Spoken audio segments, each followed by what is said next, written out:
Amannya agange nze Mulangira Jjoko Kyakulumbye wa Lugembe Mulyazzaawo nga nkola n'akakiiko ka the Presidential Special Task Force on Land Matters and Environment mu State House akakulemberwa Brigadier Moses Lukyamuzi nga nze nkulira emirimu mu kakiiko ako.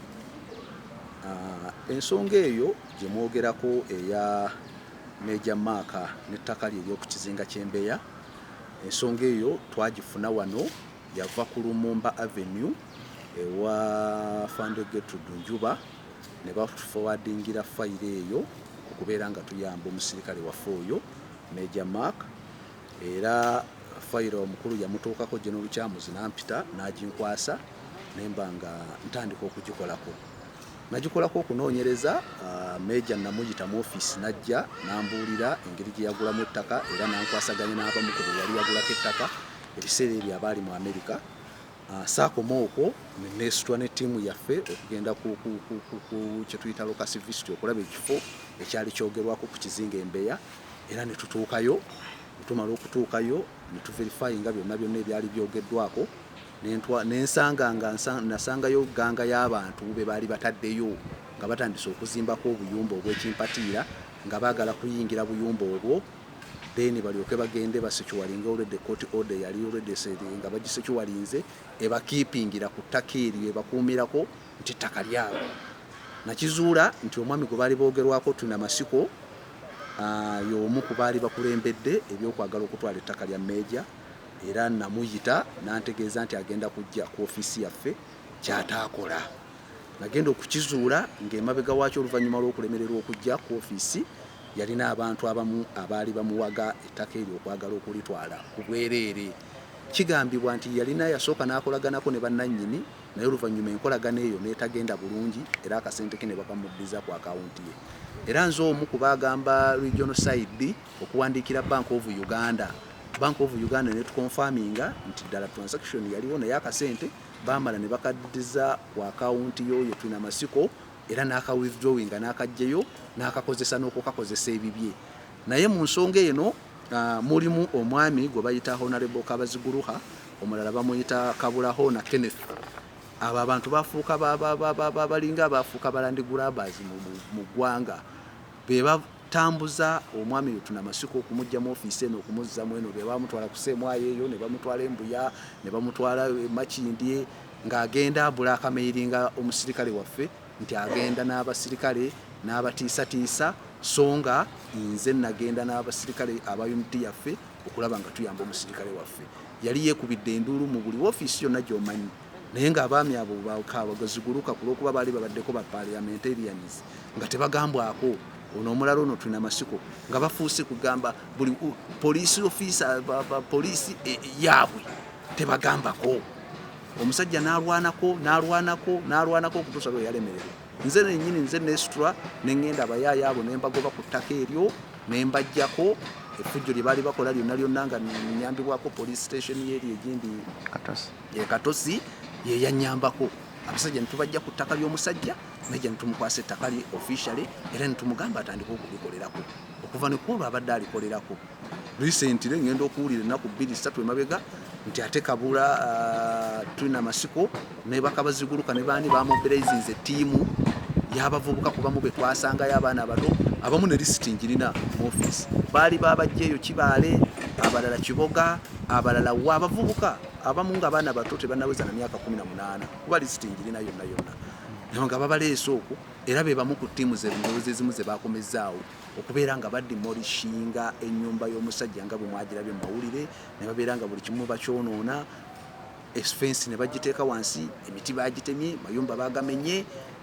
Katonda yatuyambye, abantu ba police officer DPC yakoze omulimu gw'amaanyi nnyo, ne operations Afande Nwagira ne yakoze omulimu gw'amaanyi nnyo okulaba nga abantu abo bakwatibwa bonna kumpi abantu nga 38. Eky'ennaku kyempulidde nti ate olwaleero nti ate waliwo abamu abalwana ennyo okubeera nga abantu abo ate tebatwalibwa mu mbuga z'amateeka kuvunaanibwa, waliwo abaagala bateebwe. Mpulidde nti bakolaganako babamu ne ba police officers oba ino waggulu ku KMP be bali mu kuwa ebiragiro ne RSS tuwulidde nti nabo bamufulumyemu ekizibu naye yennyini atandise okuteekawo embeera etayagala abantu bano okutwalibwa mu makooti kubeera nga bavunaanibwa. Ateekawo embeera emisa egamba mbu nno simanyi baleete ab'ekyalo batandike okwidentifying abantu bakakasa oba ddala beebo. Really kibi nnyo, kiswaza, naye simanyi kiki kye tugenda kukola.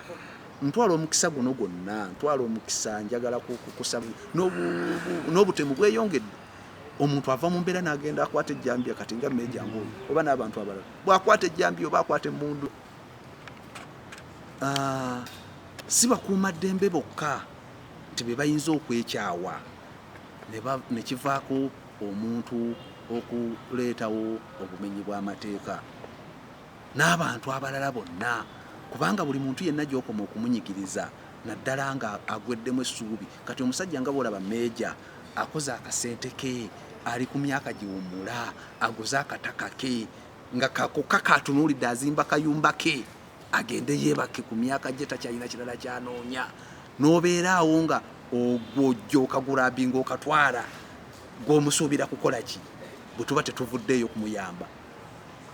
Agenda neyetunira n'agamba afudde ensinga, nkoledde gavumenti emyaka gyonna, nfunye akataka kange, abayaye bakantwalako, kakati ngenda kubeerawa ne famire yange, azadde abaana, alina mukyala we, anoonya retirement package ye, agenda awummule.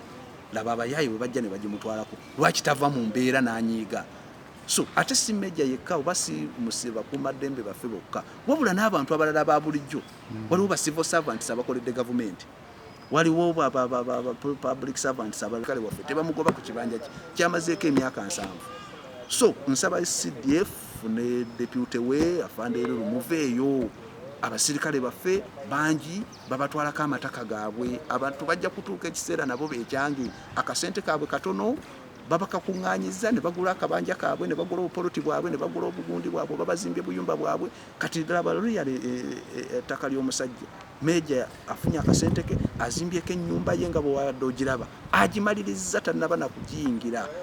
Abasajja ne bava gye bavudde, abatalina yadde ebiwandiiko ebijingirire, abatalina yadde esseero za agulimenti. Omuntu atalina esseero za agulimenti, atalina ndagaano, atalina kyapa, atalina kyalina, really eyo impunity esusse. Tusaba DPP aveeyo mangu ddala ku nsonga eno. Tusaba DPP aveeyo mangu ddala kubanga tuwulidde amawulire nti bano abakozi ba RSA baagala kuta abantu bano nga tebavunaanibbwa. Waliwo ne gwe batugambyeko simanyi yali kiyamaani LC5 Mukono simanyi Mufuwa simanyi ani y'omu ku bali mu kutambulira ku bantu bano babeere embu nga tebaprosecutingibwa. Kitegeeza it is racket y'abantu abaagala okutwala ettaka eryo. So tusaba buli yenna gwe kikwatako, kireero kiri wa Meeja Maaka, leero kijja kubeera wa muntu mulala, luli kijja kudda wa mulala. Bwe tunaaba abantu bano bonna tetubalwanyisizza.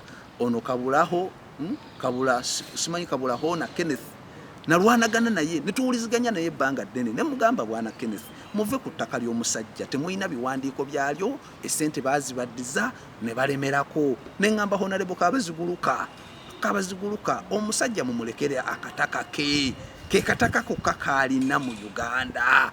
Ng'omulaba omusajja akaaba, naye abasajja bano tebaswala, tebalina nsonyi, balemeddeko.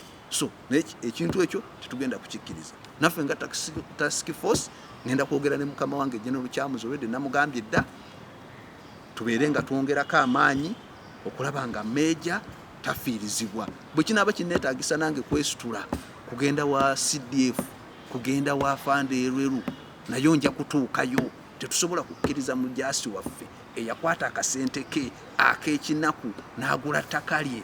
Abayaaye bano bakabaziguluka, nze mbayita n'abayaaye kubanga omuntu gw'otula naye natula ne Kabaziguluka ono for 3 hours tudiscussinga nsonga ze zimu ezo.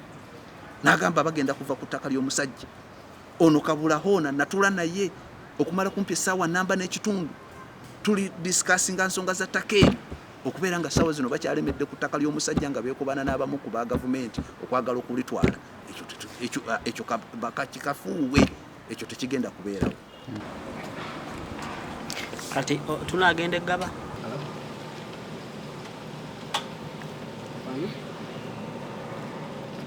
ensawo girekawo ku New Vision ettaka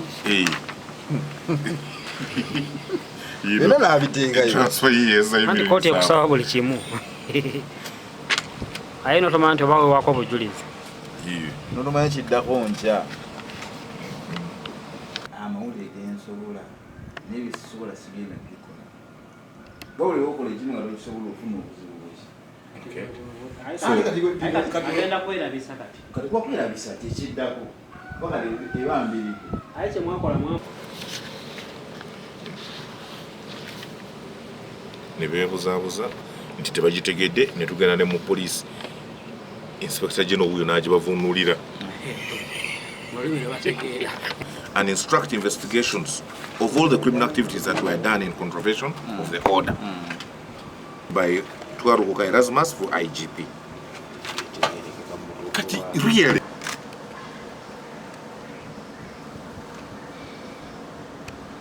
Zukuka Michael nga mu nsonga eno nkiikiridde muganda wange Jackson Twiramasco eyagula ettaka ku kizinga ekimu ku Nalubaale, ekizinga ekiyitibwa Mbeya.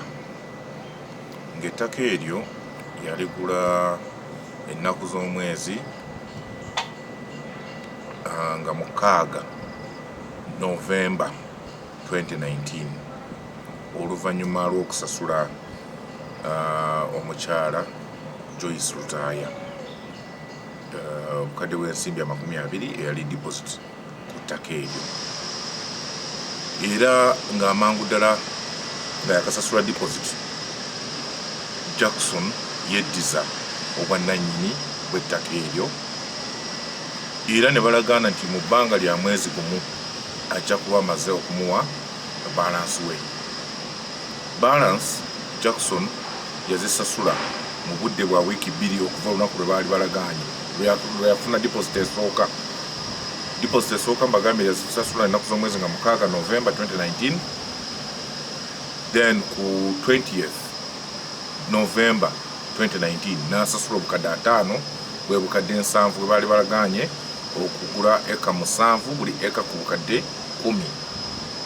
Ejjo lino lyabaddewo era twasandise abantu okugenda okukola emirimu gyaffe ku ttaka eryo nga tumaze okukitegeera nti Wanyama ali mu kufensinga, ali mu kukola ki, ali mu kukolerako ebintu ebirala, despite the fact nti kooti yali ekoze eki, yali emugaanye okukola ebintu ebyo. Ne tugamba nedda tetugenda kumukkiriza kukolerako bintu ebyo nga naffe abalina right tetunaba kubikolako. So bwe baatuuse Mark Wanyama n'amobilizing abantu ne babakuba, era tiimu ye n'emenya n'ebintu nga banoonya kubisiba ku bantu baffe afune naye kwayinza okusinziira kubaako emisango gyakola ki gya reporting, naye ng'abantu baffe si be baamenya ebintu bye, ye mwennyini yabimenye, yemobilizing abayaaye, naye ng'ekikolo kyonna yakipanze ng'anoonya kwakubira ki abantu abaffe, era yabatemyetemye, babatemye amajambi abali malwaliro, abamu bali ku njego z'okufa, era ku luno kandabe poliisi oba neevaayo neekola okunoonyereza okw'amazima neezuula ekituufu, because ali bagimuwa mu bukyamu yali ensobi era tayito ne bagisazaamu. We twogerera mu kaseera kano Major Mark Wanyama talina kantu konna kayinza kusinziirako, kayinza kwesigamako naga nti alina nekyalina ku bwannannyini ku ttaka eryo. Biro bya kooti byonna n'asalawo ekifo ekyo akiteekeko sengenge, azimbeko n'amayumba, ekikolwa ekimenya amateeka. Naye poliisi yeesuliddeyo gwa naggamba, naddala osi oyo w'ekatosi atufuukidde ekizibu. Osi mu kifo ky'okwenfosinga amateeka nga bwe gali ye yeekomaana ne Mark Wanyama. Era nsaba abakulu mu poliisi baveeyo bunambiro, bataase embeera eyo, balwanyise ebikolwa bya Mark Wanyama, bateeke okusaba kwa kooti, bateeke ekiragiro kya kooti mu nkola. Court order ebaddewo since 27th November 2019, police efailinze okugi-effecting, police efailinze oku-executing. Tuddukidde mu magye nabo tebakoze mu bwangu bwe tubadde tusuubira olw'okuba embeera eri ku ttaka okwo eri ku kizinga egenda eyonooneka. Mark Wanyama alinayo abantu be abo bakola nabo mu nvuba embi oluvannyuma lwa registry oluvannyuma lwa Ministry of Lands okusazaamu ekyapa Wanyama kye yali afunye mu bumenyi bw'amateeka. Nga bwe mbagambye twafuna order etakkiriza nannyini oba omuntu omulala yenna okubaako engeri gya transactinga mu ttaka eryo, oba okulitunda oba okulikutulakutulamu oba okubaako ekirala kyonna kyakolerako. Nga order eyo kooti yagiwa ennaku z'omwezi nga 27 omwezi ogw'E11 omwaka 2019 era registry ne tugibawa ennaku z'omwezi nga 28 enkeera ne bagireceiving. N'ekyatwewuunyisa nnyo bwe twategeera mu mwezi ogwokusatu awo mu mwaka ogw'2020 nti ettaka baali transferinga liri mu mannya ga Mark Wanyama. Era okutegeera ekyo babuloka baali baleetedde Mwami Jackson ettaka okulimuguza, agenda okufuna ekyapa ng'alaba kyekyapa kyennyini eky'ettaka eriri mu kooti. Era ne kitwaliriza okuddira balooya baffe okulaba nti ekikolwa ekyo tukirwanyisa olw'okuba kyali kikyamu. Taiti eyo teyalina ku transferingibwa nga kooti etaddewo injunction. Era bwe twabawandiikira wadde kyatwala akaseera kawanvuko naye era baamala ekyapa kya Mark Wanyama ne bakisazaamu. Era bwe twakola search okukonfaminga ennaku z'omwezi nga 19 December 2022 kyatulaga nti taito bagikansolinga era yaddayo mu mannya ga nannyini eyaguza Jackson. Era obukakafu buno search certificate yino era nja kubasaba nammwe mugende mu lands mukole search ku ttaka lino Mark Wanyama lya claimingako bwannannyini. Mugende mukole search mulabe oba kituufu taiti eri mmanya ge oba nedda, nammwe mwennyini mukakase. Era temukomaawo, mugende ne mu bantu abalala abali mu biwandiiko bino byembalazeeko era kopi ze ngenda okubawa, mubabuuze bajja kubabuulira ekituufu. Mark Wanyama mumenyi w'amateeka era ettaka lino tetujja kumukkiriza kulibba. Bw'aba awulira alina claim yonna ajje tusinkane mu kooti. Ensonga kooti yebeezumubaliriza effujjo lyakola ku kizinga okwo okumobilizinga abantu okutema abantu. Ne depute wo afande lumuveeyo bannange abasirikale baffe abamu wadde abamu babagamba nti nno bagenda ne bawamba amataka g'abantu, naye abasirikale baffe abamu abasinga obungi they are innocent people beekoledde busente bwabwe ne beegulira obutaka bwabwe. Abantu bwe tutaveeyo kubayamba, CDF muveeyo muyamba abasirikale bammwe. Abasirikale baffe tubayambe. Basivilians baba blackmailinga kulwokuba babeera mu uniform, bambala uniform, babeera ne mugundi ne mundu zaabwe nga bagamba nti bano omusirikale bwavaayo okulwanira akataka ke nga batandika kumu blackmailinga, bamuloopa ate wammwe gye muli, bamuloopa eno nga mutandika kugamba nti n'abasirikale bagenda ne bayisa bubi abantu. Naye nga in the actual sense mulimu abasirikale abaluzinze. Era nze omuntu nze nga mu bwamulangira bwange bwe nkubuulira abasirikale bennyambye abali kumbogerako tuna masiko ofisi ya DPP yamukyajinga emisango egiwerera ddala ena ogw'okusaalimba, ogw'okulimba kooti, ogw'okujingirira ebiwandiiko n'emisango emirala egiwerako. Era ne wabwawo instruction ebiragiro ebimukwata okumutwala mu kooti avunaanibwa emisango egyo. Naye twakitegeerako nti wabaddewo abantu ab'enjawulo mu gavumenti eno naddala aba police officers ate abandi badde batwala obuvunaanyizibwa bumukwata okumutwala mu kooti ate nga be bamu abamuwa obukuumi n'okubeera nga tebaagalira ddala abeere ng'akwatwako kubanga alina enkolagana nnene nnyo nabo. N'olwekyo nkubira omulanga DPP n'abo bonna abalala bekikwatako ba police officers bonna babeere nga basobola okukwataganira awamu, tukwataganire wamu. Abantu nga bano bwe basazeewo ga DPP balabye nti balina emisango egy'okuvunaanibwa, abantu bano batwalibwenga mu mateeka, batwalibwenga mu kooti bavunaanibwe, kubanga baba tebatwaliddwa mu kooti kuvunaanibwa then kiba kigenda kulaga gavumenti ng'etafuddeeyo ku bantu baayo. kigenda kulaga institution zaffe ngezi zitalina yadde kyezisobolera kukolera ddala kuba DPP tasobola kugamba nti no tuna masiko avunaanibwa emisango gye ate omuntu abakumu ku bakungu ba poliisi ne bavayo ne bagamba nti no temumukwatako ne batandika n'okuthreateninga ba junior officers bwe bawadde assignment y'okugenda okwaresitinga omuntu okugenda bamutwale mu kkooti temumukwatako so kibi nnyo kikolwa kya bulabe nnyo kyebimu ku bireeseewo n'okubeera nti n'abantu baluuzinze trust mu structures zaffe baluuzinze trust mu system yaffe n'olw'ensonga eyo tusaba abamu abasirikale abo babanga gye bali bo beemanyi beddeko bwe banaaba tebezzeeko then naffe nga gavumenti tujja kutwala obuvunaanyizibwa obubakolako buli omu mu kapasite ye.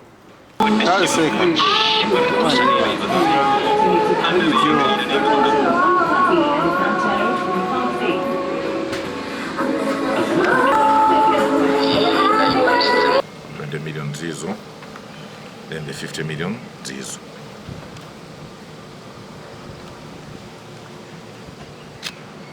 Sajja mwamwetooloola.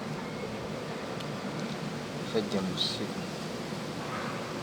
Kuba byonna ebimuddira byonna ye yabyekolera otwalizaawo.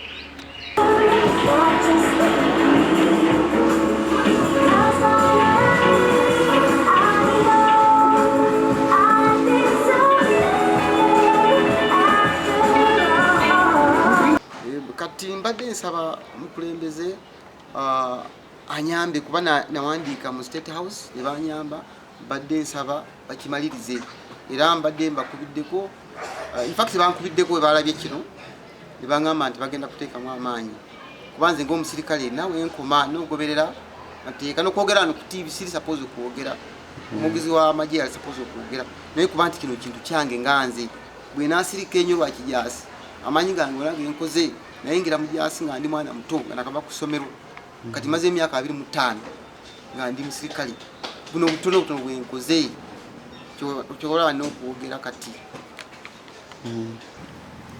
Amanya nze Mejja Maka Wanyama nanyini enyumba gye bakonye Embeya ku Kazinga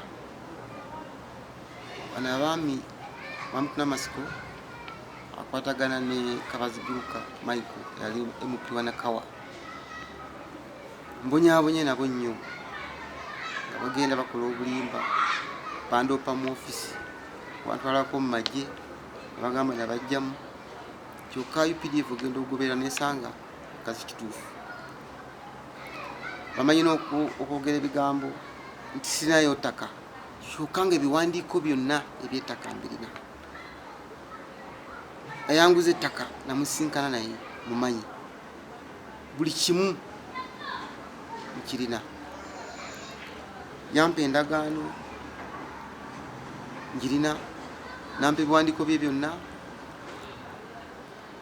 poliisi nekola investigation nefulumya report era ali ku likodi ya poliisi ngeraga nti ettaka lyange ngeraga nti namasiko talina ttaka oba kyalina kyona kyalina si ttaka report nebeeraawo State House kino ekintu yakiyingiramu kubana yo nakola appeal nga abasajja bandi bubi bamanyi nti musirikale buli omwaja alowooza abasirikale bali tebaba bebakola ebikyamu so nga alina omukwata amateeka so State House bonagendayo naye ne bakola investigation bulungi mwami Ochieng nakola bulungi investigation nezigwa ne basanga ettaka lyange nabo ne banyamba ne bagenda omusajja ne bamungobera ku ttaka kuba yali atandise okuteekako obuyumba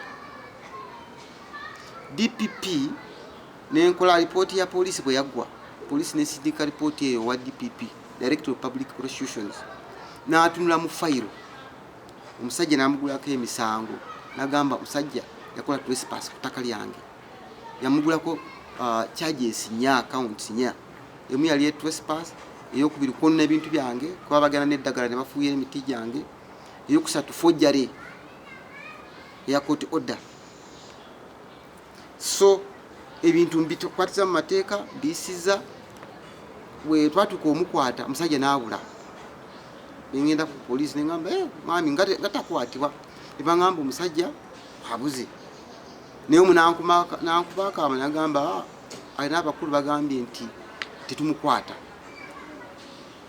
Paka nalindi awo empulira nti ate wiki nga bbiri ziyiseewo nti ate DPP yayise file babagenze bagamba ne bacomplaining tibagala DPP agizemu. Ningamba tewali buzibu, dembe lyabwe DPP okuddamu. So mbadde ninze DPP okuddamu file eyo, ndabe ebinaavaayo.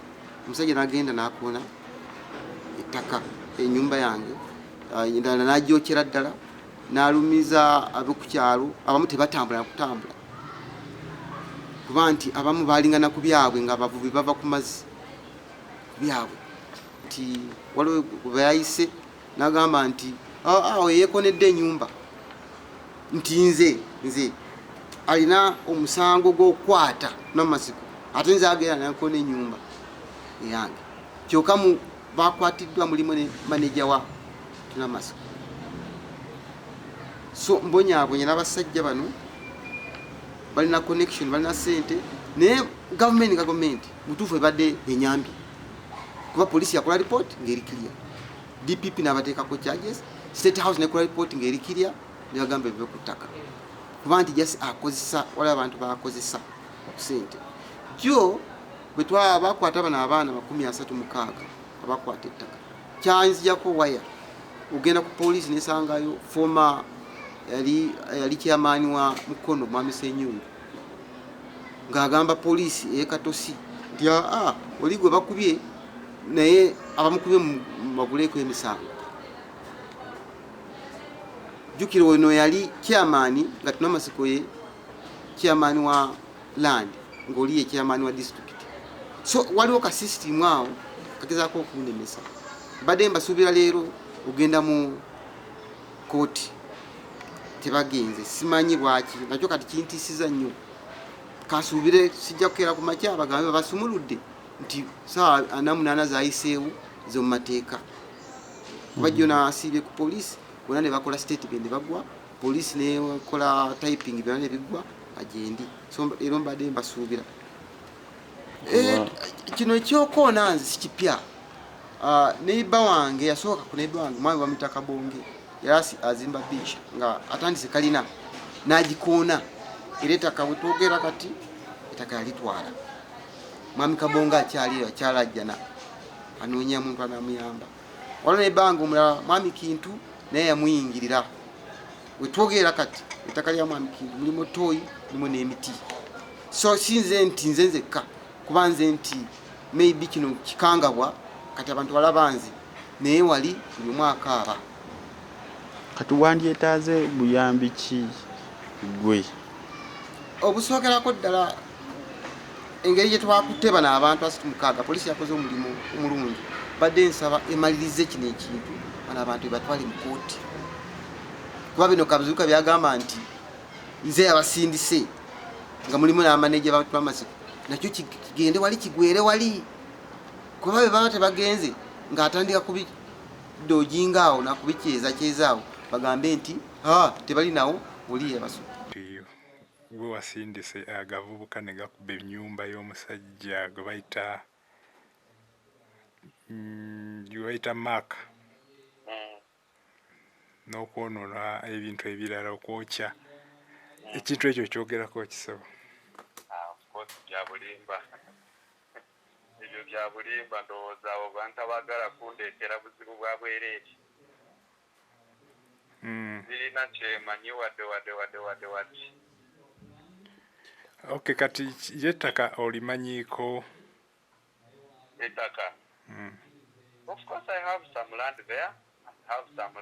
Which Wanyama, because for him he is a soldier, which he has been trying to grab from me.